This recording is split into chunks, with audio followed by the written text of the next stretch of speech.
Welcome to our channel. Today we how to authorize Notion databases to work with Google Drive. Detailed guide step by step clearly. Open your browser and navigate to the Notion website. Log into your Notion account using your credentials.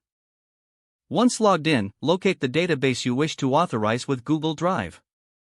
Click on the three-dot menu in the upper right corner of the database page. Select Share from the drop-down menu. In the sharing options, look for an option that allows you to connect to Google Drive. Click on Connect to Google Drive.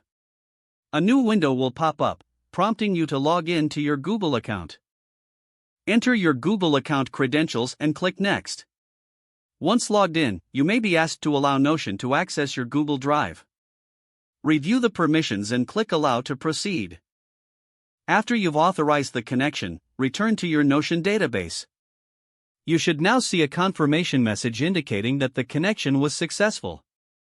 To verify the integration, try linking a file from Google Drive to your Notion database. Click on the empty cell or create a new property in your database. Select the option for file upload or link and choose Google Drive. Browse your Google Drive files and select the file you wish to add.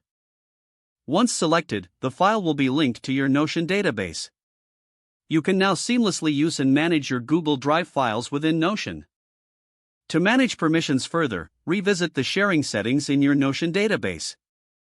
Make sure the appropriate members have access to the integrated files. You have successfully authorized Notion databases to work with Google Drive. If the page does not load, refresh the browser or try again in a private or incognito window. Make sure you are using the correct email address, then retype it carefully to avoid small typos. If your password is not accepted, use the reset option and create a new strong password you can remember. Check your spam folder for verification or security emails, then complete any requested confirmation steps.